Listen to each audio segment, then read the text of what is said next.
ഇസ്ലാമികപരമായിട്ട് വിദ്യാഭ്യാസമുള്ളവർ തന്നെ ഇങ്ങനെ ചെയ്യുമ്പോൾ നമ്മളെല്ലാം എന്തല്ലേ ഈ ഒരു വീഡിയോ കാണുമ്പോൾ ഇല്ല സങ്കടം തോന്നിയെന്നൊന്നും പറയാനൊന്നും കഴിയില്ല. കാരണം വെച്ചാലില്ലേ ഇങ്ങനെയല്ല ഉണ്ട് ആ സംഭവം. നമ്മളോട് അള്ളാഹു സുബ്ഹാനഹു വ തആല പറഞ്ഞിട്ടുള്ളത് അള്ളാഹിൻ്റെ മുമ്പിലാണ് നമ്മൾ തലകുനിക്കേണ്ടത്. വേറൊരാളെ മുമ്പിൽ നമ്മളോട് തലകുനിക്കാൻ പറഞ്ഞിട്ടാണ്. അത് നമ്മൾ പഠിപ്പിച്ചത് ചെറുപ്പത്തിലെ മദർസയിലല്ലേ പഠിപ്പിച്ചത് അങ്ങനെ.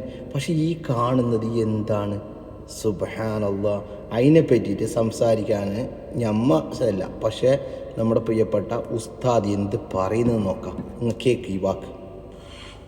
ആദ്യമൊക്കെ കൈമുത്തിയപ്പോൾ നമ്മൾ വിചാരിച്ച് കൈമുത്തൽ കൊണ്ട് അവസാനിക്കും. കൈമുത്തൽ മതിയാകാത്തതുകൊണ്ട് പിന്നെ കാറിൽ മുത്തി. മഹാനവരോട് കാറിൽ മുത്തിയിട്ടും മതി വരാത്ത മനുഷ്യർ പിന്നീട് ഇപ്പൊ കാലിൽ മുത്താൻ തുടങ്ങി.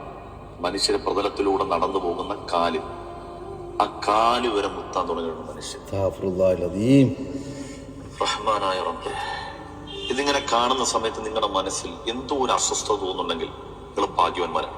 കാരണം അള്ളാഹു റബ്ബുൽ ഇസ്സത്തായ തമ്പുരാൻ നമ്മുടെയൊക്കെ ഫിത്രത്തിൽ, നമ്മുടെയൊക്കെ ജന്മസിദ്ധമായി അള്ളാഹു ഹൃദയത്തിൽ ഊട്ടിയ അജഞ്ചലമായ തൗഹീദിന്റെ ആ മാധുര്യം ഹൃദയത്തിലുണ്ട് എങ്കിൽ ഇത്തരത്തിലുള്ള പ്രവർത്തി കാണുമ്പോൾ സ്വാഭാവികമായി നിങ്ങളുടെ മനസ്സിൽ എന്തോ ഒരു സംതിങ് തോന്നുന്നുണ്ടെങ്കിൽ നിങ്ങൾ ഭാഗ്യവാന്മാരാണ്. അതല്ല, ഇതിനെയൊക്കെ ന്യായീകരിക്കാനാണ് നിങ്ങൾക്ക് തോന്നുന്നുണ്ടെങ്കിൽ എവിടെയോ വെച്ച് അള്ളാഹു കൽബിൽ കത്തിച്ചു വെച്ച ഈമാന്റെ ആ തിരുനാളം വെളിച്ചം ഒന്നും മങ്ങിയിട്ടുണ്ട്, കേട്ടിട്ടുണ്ടെന്ന് വിചാരിക്കും. എന്തിനാണ് ഇതാക്കേണ്ട ആവശ്യം? സുബ്ഹാനല്ലാഹ്. എന്നാൽ ഞാൻ കൈതൊട്ട് ചുംബിക്കാറുണ്ട്. എന്റെ പ്രിയപ്പെട്ട ഗുരുവര്യന്മാര്, എന്റെ സ്വാത്വികരായ ബഹുമാനപ്പെട്ട അഹൽബൈത്തിൽപ്പെട്ടവരെയൊക്കെ നമ്മൾ കൈ തൊടാറുണ്ട്, ചുംബിക്കാറുണ്ട്. പക്ഷെ ഞാൻ അധികവും കൂടുതലും തൊടാറും ചുംബിക്കാറും ഏറെ താല്പര്യപ്പെടാറുള്ളത് വർഷോപ്പുകാരനാണ്. എന്റെ നാട്ടിലെ വർഷോപ്പുകാരൻ. എനിക്ക് ഇയാളുടെ കൈ തൊടാനും ആ തൊട്ട കൈ ഇങ്ങനെ ചുണ്ടോടി ചേർക്കാനും ഒക്കെ ഭയങ്കര ഇഷ്ടമാണ്. അല്ല, കാരണം മറ്റൊന്നും കൊണ്ടല്ല, ഒരാളെ പറ്റിക്കാതെ, ചൂഷണം നടത്താതെ, അവന്റെ ഈമാൻ കവർന്നെടുക്കാതെ സ്വന്തം കൈ കൊണ്ട് അധ്വാനിച്ച് ഹലാലായ പൈസ ഉണ്ടാക്കി ജീവിക്കുന്ന ഈ മനുഷ്യൻ, ആ മനുഷ്യന്റെ വിയർപ്പിന്റെ മേത്തൊന്ന് ഒട്ടാൻ വേണ്ടി ഞാൻ ആഗ്രഹിച്ച് അടുത്ത് വയ്ക്കും. അത്ര ക്വാളിറ്റിയുള്ള ഒരു മനുഷ്യൻ. അള്ളാഹുദ്ദീന് ബർക്കത്ത് ചെയ്യട്ടെ. അയാളുടെ കൈ പിടിക്കാൻ എനിക്ക് ഭയങ്കര ഇഷ്ടമാണ്. ഇതിന്റെ ഒന്നും പിന്നാലെ പോയി നമുക്കൊക്കെ അറിയുന്ന നമുക്കൊക്കെ പരിമിതമായ വിജ്ഞാനം മാത്രമേ ഉണ്ടാവുള്ളൂ. വളരെ കുറഞ്ഞ ആമ്പലുകൾ മാത്രമേ ഉള്ളൂ.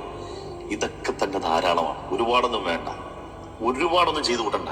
നമുക്ക് അറിയുന്ന ഇൽമുകൊണ്ട് ആരെയും ദ്രോഹിക്കാതെയും ആർക്കെതിരെ പറയാതെയും ആരെയും പ്രയാസപ്പെടുത്താതെയും ഒക്കെ നമുക്കറിയുന്ന അറിവ് കൊണ്ട് നമ്മൾ അമല് ചെയ്ത് നമ്മളെ കൊണ്ട് പറ്റാവുന്ന രൂപത്തിൽ സുഹൃതങ്ങൾ ചെയ്ത് ജീവിച്ച് മരിക്കുക എന്നുള്ളതാണ്. ഇതിന്റെയൊക്കെ പിന്നാലെ പോയി എന്റെ പൊന്നാര കൽബുകളെ, ആഹാരങ്ങളായിരുന്നു. ഈ അവസരത്തിൽ നമ്മൾ ഏറെ ബഹുമാനിക്കേണ്ടത്, ആദരിക്കേണ്ടത്, സ്നേഹിക്കേണ്ടത് ബഹുമാനപ്പെട്ട പേരുടെ സ്ഥാനമുള്ള ആളുകളെ. വേറൊന്നുകൊണ്ടല്ല, എത്ര മുമ്പേ എത്ര വലിയ വീക്ഷണമായിരുന്നു.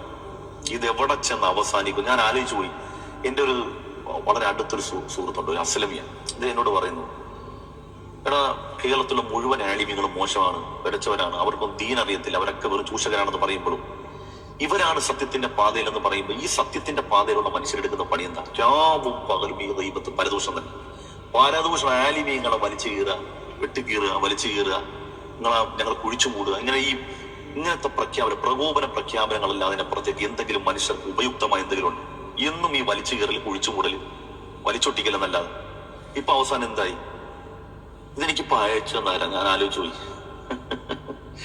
എനിക്ക് ചിരി വന്നതേ, ഞാനിപ്പോ ഒരു പരിപാടിക്ക് പോകാൻ, നിങ്ങൾക്കറിയാം, കുറച്ച് കഴിയുമ്പം ആ വീഡിയോ വളരെ അടുത്തൊരു സുഹൃത്ത്, ആ സുഹൃത്ത് അയച്ചു തരാണ്.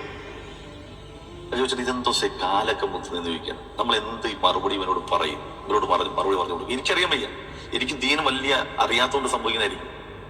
എനിക്ക് വലിയ വലിയ കിതാബൊന്നും ഓതാത്തോണ്ടായിരിക്കും ഈ കാല് മുത്തുന്നതെന്ന് എനിക്ക് മനസ്സിലാകുന്നത്.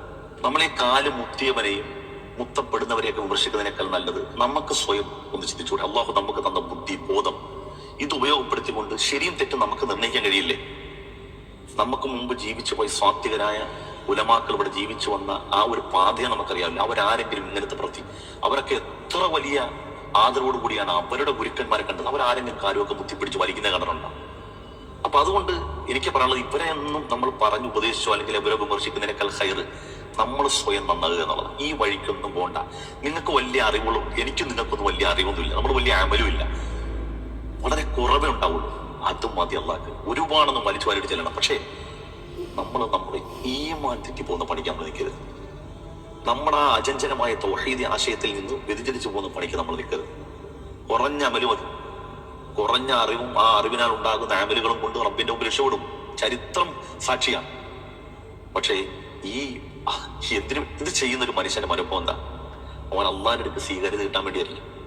അവന്റെ പാർത്ഥിക മോക്ഷത്തിന് വേണ്ടിയും ദുനിയവിയായ ആത്മീയമായ ചൈതന്യത്തിന് വേണ്ടി ചെയ്യുന്ന പണിയാണിത്, ഈ കാലുമുത്തുക എന്നുള്ളത്. അപ്പം കാണുമ്പോൾ തന്നെ എന്തോ ഒരു അസ്വസ്ഥത തോന്നില്ലേ? ആ അസ്വസ്ഥത തോന്നിട്ടുണ്ടെങ്കിൽ നിങ്ങൾ നല്ലൊരു മുഗ്നായ മനുഷ്യനായി.